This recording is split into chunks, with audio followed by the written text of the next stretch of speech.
नमस्कार मंडळी, चित्रपट व्याख्याती या चॅनलवर तुमचं स्वागत आहे. आजच्या या व्हिडिओमध्ये मी तुम्हाला एक्सप्लेन करणार आहे 2025 मध्ये आलेली मूवी हिसाब बराबर. चला तर मग जराही वेळ न दवडता व्हिडिओला सुरुवात करूया. चित्रपटाची सुरुवात होते राधे मोहन नावाच्या टीसी पासून, जो संत्रे घेऊन धावत होता आणि लोकांना असं वाटत होतं की त्याने ते संत्रे चोरी केले आहेत, पण तो सांगतो की त्याने ते एका स्त्रीकडून विकत घेतले आहेत. संत्रे विकत घेतल्यानंतर त्याने तिला 100 रुपये दिले, पण तोपर्यंत ट्रेन सुरू झाली होती, म्हणून त्याने 100 रुपयाच्या संत्र्या उचलल्या आणि धावत ट्रेनमध्ये चढला. हे ऐकून सर्व लोक हसायला लागतात.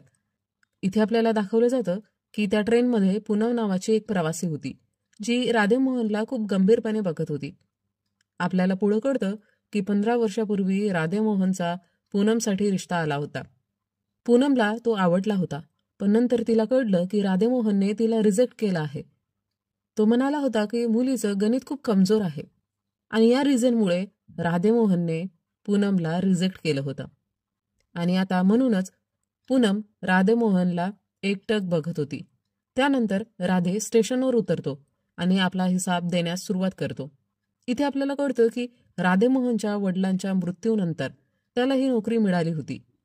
राधेला सीए बनायचं होतं, पण वडिलांच्या मृत्यूनंतर त्याला ही नोकरी घ्यावी लागली होती. तरीही त्याला अकाउंट्समध्ये खूप जास्त रुची होती, म्हणून तो मुलांना फ्रीमध्ये अकाउंट शिकवायचा. त्यानंतर आपल्याला कळतं की राधेचा त्याच्या पत्नीशी घटस्फोट झाला आहे. घटस्फोटानंतर राधेचा मुलगा मन्नू राधेसोबतच राहायचा. त्याच्या शेजारी मोनालिसा नावाची एक महिला राहायची, जी त्याची केअरटेकर होती. आता एक रात्री राधे त्याचं बँक स्टेटमेंट तपासत असताना त्याला दिसतं की त्याच्या खात्यातून 27 रुपये 50 पैसे कट झाले आहेत. हे पाहून तो ठरवतो की तो याची कंप्लेंट करेल, कारण त्याला हे पैसे कशासाठी कट झाले आहेत याची काहीही माहिती नव्हती. दुसऱ्या दिवशी राधे आपल्या मुलासोबत बँकेत जातो, कारण तो कंप्लेंट द्यायचं ठरवतो की त्याच्या अकाउंटमधून 27 रुपये 50 पैसे कट झाले आहेत. त्या ठिकाणी तिवारी नावाचा कर्मचारी होता. त्याला ही तक्रार दिली जात होती.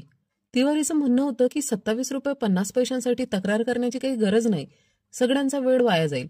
पण राधे म्हणतो की हे त्याच्या मेहनतीचे पैसे आहेत, म्हणून तो त्याला सोडू शकत नाही. म्हणून राधे तिवारीला बोलतो की त्याने त्याची तक्रार लिहून घ्यावी. त्यानंतर तिवारी राधेला सांगतो की तो ही तक्रार आपल्या सिनियरला देईल, म्हणून राधेला 3-4 दिवसांनी यावं लागेल. हे ऐकून राधे आपल्या मुलाला घेऊन तिकडून निघून जातो. राधे जेव्हा बँकेतून बाहेर पडत असतो तेव्हा एक माणूस त्याला क्रेडिट कार्ड घेण्यासाठी वारंवार त्रास देतो, पण राधे त्याला नकार देतो. त्यानंतर राधे ट्रेनने जात असताना त्याला पुन्हा पूनम दिसते. तो तिच्याशी बोलू इच्छित होता, पण अचानक एक माणूस त्यांच्यामध्ये येतो, ज्यामुळं राधे पूनमशी बोलू शकत नाही. त्याचवेळी राधे पाहतो की तो माणूस आपली फाईल इथेच विसरला आहे. राधे त्या फाईलला सबमिट करण्यासाठी जातो, पण तिथल्या ऑफिसरने त्याला सांगितलं की त्यांनी ती फाईल दुसऱ्या दिवशी आणून सबमिट करावी. रात्री राधे त्या माणसाच्या बँकेचे स्टेटमेंट पाहत असतो, जो तो सीएकडे घेऊन जात होता, आणि राधे त्याचा सारा हिसाब करून देतो, ज्यामुळं त्या माणसाचा प्रॉब्लेम सोडवला जातो. पण दुसऱ्या दिवशी त्या माणसाला हे कळत नाही की राधेमोहनने हे सर्व केलं आहे. त्यामुळं तो राधेशीच पुन्हा भांडून तिकडून निघून जातो. आता राधेकडे टंडन नावाचा एक कलिग येतो, ज्याचं त्याच बँकेत अकाउंट आहे जिथं राधेचं अकाउंट आहे. टंडन राधेला सांगतो की त्याचा सीए बाहेर गेला आहे आणि ITR फाईल करण्यासाठी आजची लास्ट डेट आहे, म्हणून तो राधेला त्याचं काम करायला सांगतो. राधे आधी नकार देतो, पण टंडन त्याला सांगतो की त्याचं अकाउंटही डू बँकेतच आहे, त्यामुळं राधे त्याचं काम करायला मान्यता देतो. घरी येऊन राधे सारा हिसाब करू लागतो आणि त्याला लक्षात येतं की त्याच्या अकाउंटमधूनही 125 रुपये कट झाले आहेत. हे पाहून राधे दुसऱ्या दिवशी टंडनला सांगतो की त्याला या बाबतीत तक्रार करायला हवी. पण टंडनचं म्हणणं असतं की 125 तर आहेत, त्यासाठी वेळ घालवण्याची काही गरज नाही. पण राधे त्याला समजावतो की हे त्याच्या मेहनतीचे पैसे आहेत आणि त्यांनी या पैशांना असं जाऊ देऊन चालणार नाही. तरी टंडन त्याला नकार देऊन तिकडून निघून जातो. त्यानंतर राधे बँकेत येतो, पण तिवारी त्याला काही उत्तर देत नाही. त्यामुळं राधे गुस्सात तिवारीशी भांडतो. त्यांचं भांडण पाहून मॅनेजर बाहेर येतो आणि राधे त्याला सांगतो की त्याच्या अकाउंटमधून 27 रुपये 50 पैसे कट झाले आहेत. हे ऐकून मॅनेजर तिवारीला रागवतो आणि दोघांचं भांडण होऊन मॅनेजर तिवारीला नोकरीवरून काढून टाकतो. मॅनेजर राधेला सांगतो की त्याच्या प्रॉब्लेमचे समाधान होईल, त्यांनी 2 दिवसांनी यावे. 2 दिवसांनी राधे तिथे जातो आणि मॅनेजर त्याचं स्वागत करतो. मॅनेजर सांगतो की राधेच्या अकाउंटमध्ये त्याचे पैसे परत आले आहे आणि ही बँकेची मोठी चूक झाली होती. त्यामुळं बँक राधेला एक टीव्ही गिफ्ट करते.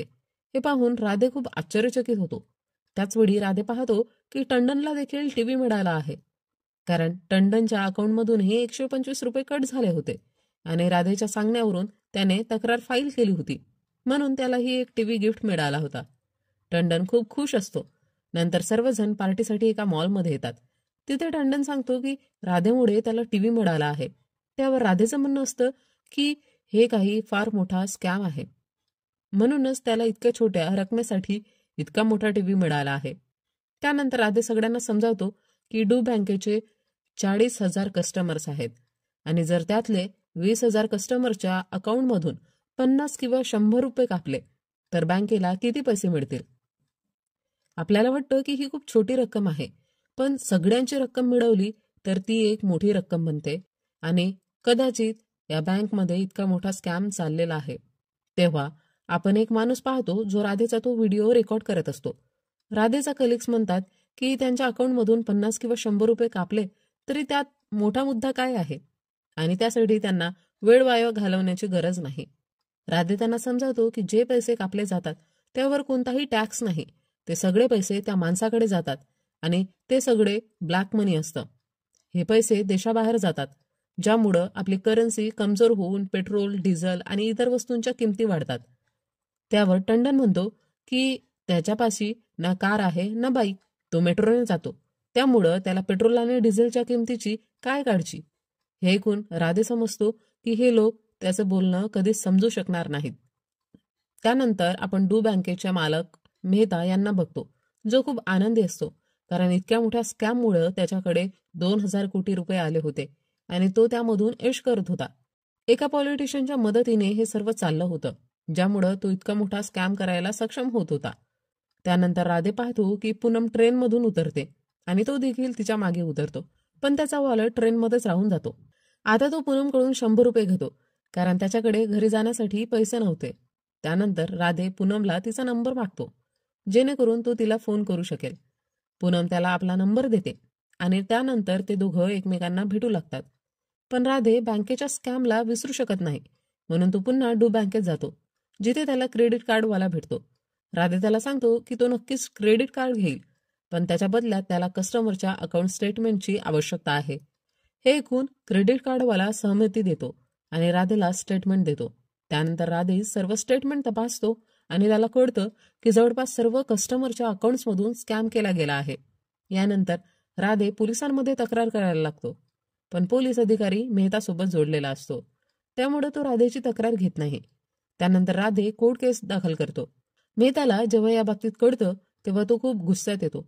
डू बँकेचा मॅनेजर मेहताला समजावतो की राधेने जेव्हा तक्रार केली होती तेव्हा त्याला टीव्ही देऊन त्याने हा मुद्दा शांत केला होता, पण तरीही राधेने तक्रार का केली हे त्याला समजत नव्हतं. मेहता म्हणतो की तो सगळं मॅनेज करेल.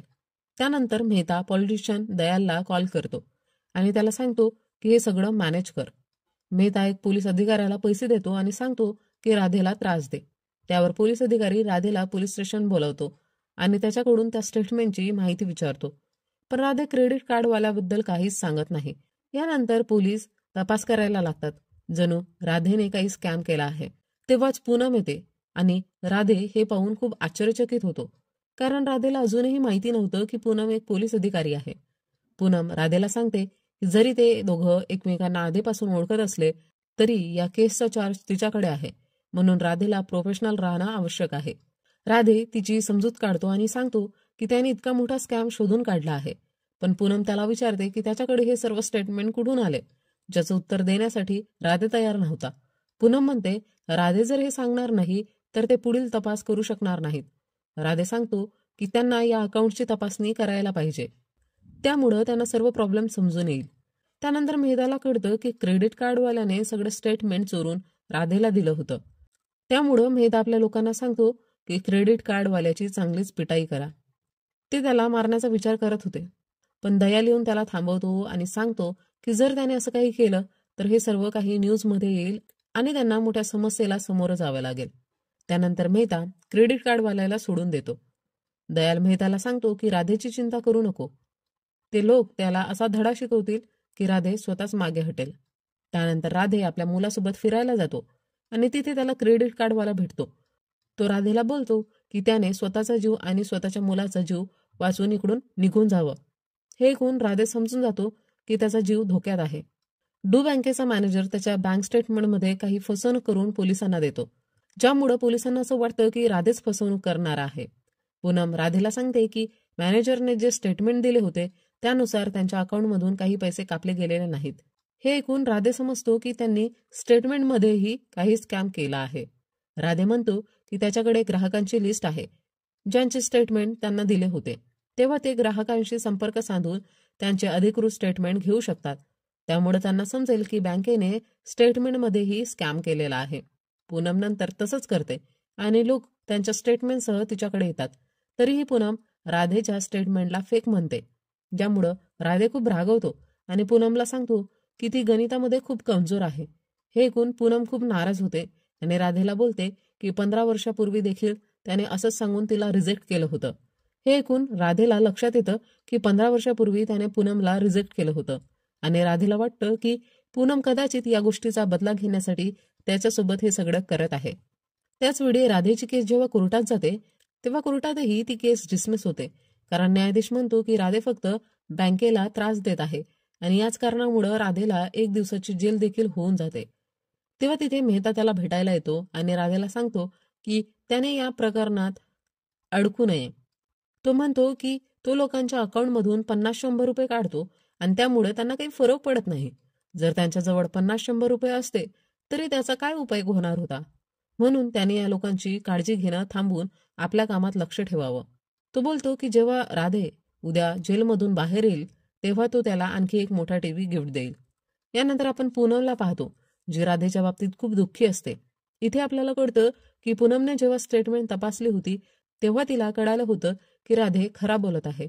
पूनमने हे तिच्या सिनियरला सांगितल्यावर तिच्या सिनियरने तिला धमकावलं की तिने शांत राहावं, कारण जर तिने काही केलं तर तिला प्रॉब्लेम होऊ शकतो.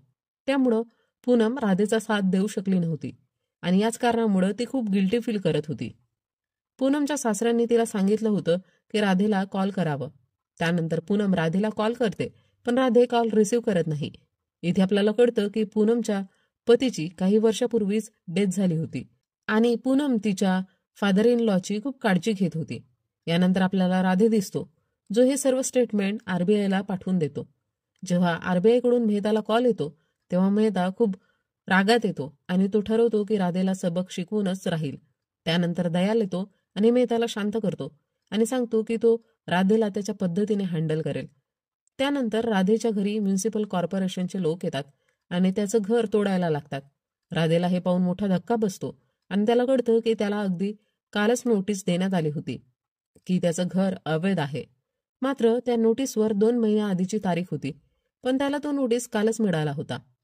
नंतर मोनालिसा राधेला सांगते की काल जेव्हा त्या व्यक्तीने नोटीस दिली होती तेव्हा त्याचे पती त्या नोटीसवर साईन करण्यास तयार नव्हते. मग त्यांना 14 लाख दिल्यावर तिच्या पतीने नोटीसवर साईन केली. हे पाहून राधेला समजतं की या सर्व गोष्टींचा सूत्रधार मेहता आहे. दुसऱ्या दिवशी राधे त्याच्या ऑफिसमध्ये जातो आणि त्याला समजतं की त्याच्यावर चौकशी सुरू करण्यात आली आहे, कारण त्यांचं म्हणणं होतं की राधेने 17 रुपयाचा स्कॅम केला आहे. म्हणून तोपर्यंत राधे सस्पेंड होतो. हे सगळं पाहून राधेला कळतं की सर्व काही मेहता करतोय. त्यानंतर राधे आपल्या मुलाला घेऊन एका बेंचवर बसलेला असतो. तेव्हा मेहता येतो आणि डान्स करत राधेला सांगतो की जर त्याने हे सगळं केलं नसतं तर तो आज आरामात जीवन जगत असता. त्यानंतर मेहता मन्नूला पकडतो आणि राधेला बोलतो की त्याने आपले कपडे काढावे, कारण त्याच्यामुळे मेहताला खूप त्रास झालेला आहे. तेव्हाच तिथे तेच अंकल येतात ज्यांनी मॉलमध्ये राधेचा व्हिडिओ शूट केला होता. ते मेहताला विचारतात की तो त्या मुलाशी काय करतो आहे आणि त्यांच्या आवाजाने लोक पण तिकडे जमा होतात, ज्यामुळं मेहता मन्नूला सोडून तिकडून निघून जातो. नंतर ते लोक राधेला त्यांच्या घरी घेऊन जातात आणि सांगतात की त्यांचंही डू बँकेतच अकाउंट आहे. खरं तर त्या व्यक्तीने तो व्हिडिओ शूट करून आपल्या सीए करत असलेल्या मुलाला दाखवला होता. त्यामुळं ते लोक समजू शकले की डू बँकेत त्यांच्या पैशांसोबत स्कॅम होत आहे. त्यामुळं ते सर्व राधेचं समर्थन करण्यासाठी तयार झाले होते. आता राधेला कळतं की तो एकटा नाही आणि पुढच्या दिवशी ते सर्व लोक डू बँकेत आपले खाते बंद करण्यासाठी जातात. जेव्हा इतके लोक खाते बंद करत होते तेव्हा लोकांना असं वाटतं की बँक बंद होणार आहे आणि त्यामुळं सर्व लोक आपले खाते बंद करू लागतात. हे पाहून मेहता खूपच रागात येतो, कारण आरबीआय ही त्याला त्रास देत होता आणि आता लोकांनीही खाते बंद करायला सुरुवात केली होती. त्यानंतर पूनम देखील एक व्हिडिओ बनवते, ज्यामध्ये ती आपलं सगळं स्टेटमेंट अपलोड करते, ज्यामुळे लोकांना समजतं की राधे जे सांगत होता ते खरं होतं. यामुळे मेहताची चिंता आणखी वाढते. मेहता दयालला सांगतो की आता तो गंभीरपणे अडचणीत आहे. त्यावर दयाल सांगतो की त्याने काही पैसे घेऊन तिकडून पळून जावं. त्याच्याकडे 2,000 कोटी होते. त्यामुळं दयाल त्याला सांगतो की त्याने त्याला 1,500 कोटी द्यावे आणि बाकीचे 500 कोटी घेऊन त्याने तिकडून निघून जावं. हे कोण मेहताला धक्का बसतो, पण त्याच्याकडे दुसरा पर्याय नसतो. दयाल त्याला बोलतो की त्याने त्याची लंडनमध्ये राहण्याची व्यवस्था केली आहे, ज्यामुळं मेहता तयार होतो आणि तो दयालला 1,500 कोटी देऊन भारत सोडण्याची योजना तयार करतो.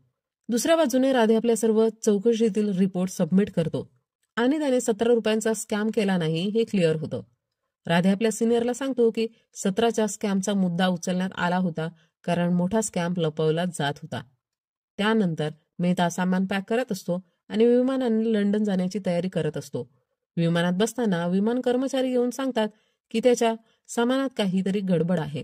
मेहता धावत येतो आणि पाहतो की त्याचं संपूर्ण सामान किचडने भरलेलं आहे आणि आपल्याला कळतं की एअरपोर्ट क्लीनर स्टाफच्या लोकांचं देखील डू बँकेत खातं होतं आणि त्यांना कळलं होतं की मेहता त्यांचे पैसे घेऊन पळून जात आहे. म्हणून त्यांनी त्याच्या सामानाला किचडने भरलं आणि पैसे कचऱ्याच्या डब्यात टाकले. मग ते सर्व लोक एकत्र येतात, जिथे आरबीआय आणि पोलीस देखील होते आणि मेहता पोलिसांकडून पकडला जातो. मेहता दयालला कॉल करतो, पण दयाल खूप गुस्सात असतो, कारण मेहताने त्याला 1,500 कोटी सांगून फक्त 600 कोटीच दिले होते आणि बाकीचे पैसे घेऊन तो तिकडून पळून जात होता. आणि शेवटी राधे आनंदी होतो, कारण त्याच्या प्रयत्नामुळं स्कॅम उघडकीस आला होता. तसेच तो पूनमला माफ करतो आणि त्यांचे संबंध सुधारतात. आणि इथे या चित्रपटाची सांगता होते.